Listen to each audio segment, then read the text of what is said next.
রব্বিরহামহুমা কামা রব্বায়ানি সগীরা। হে আমাদের রব, তাদের দুজনের প্রতি রহমত প্রদর্শন করুন যেভাবে তারা শৈশবে আমাকে লালন পালন করেছেন। বাবা মা যে পরম স্নেহ মমতা দিয়ে একজন সন্তানকে লালন পালন করেন, সৃষ্টি জগতের কোনো কিছুর সাথেই তার তুলনা হয় না। এই মমতায় কোনো স্বার্থ নেই, নেই কোনো শর্ত।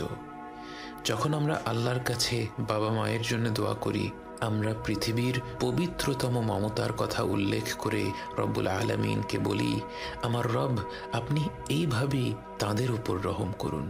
বাবা মায়ের জন্য এই দোয়াটি পবিত্র কোরআনের মাধ্যমে আল্লাহই আমাদের শিখিয়েছেন।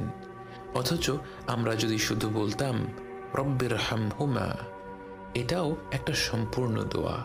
এর অর্থ, হে রব, আপনি তাদের দুজনের উপর রহম করুন। কিন্তু আল্লাহ আমাদের শিখিয়েছেন রব্বিরহামহুমা কামা রব্বায়ানি সগীরা।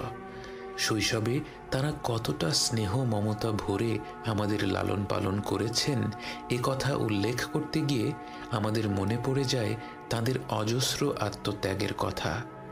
এই পৃথিবীর বুকে আমরা ভূমিষ্ঠ হওয়ার আগে থেকেই বাবা মায়ের আত্মত্যাগ আরম্ভ হয়ে যায়। রাত পেরাতে গর্ভবতী মায়ের ঘুম ভেঙে যায়, যখন তখন প্রচণ্ড ক্ষুধা পায়, শরীর খারাপ হয়, বমি হয়। বাবাকে সর্বদা সতর্ক থাকতে হয়, গর্ভবতী মায়ের যখন যা প্রয়োজন সেটার ব্যবস্থা যেন দ্রুত করে ফেলা যায়। জন্মের পর থেকে বাবা মায়ের সময়সূচি বাচ্চাকে ঘিরেই গড়ে ওঠে। বাবা মা যখন হাত তুলে তাদের রবের কাছে দোয়া করেন, তার কতটুকু নিজেদের জন্যে আর কতটুকু সন্তানদের জন্যে তা তো কেবল আমাদের রবই জানেন। এবং তিনি জানেন বলেই আমাদের শিখিয়েছেন রব্বিরহামহুমা কামা রব্বায়ানি সগীরা।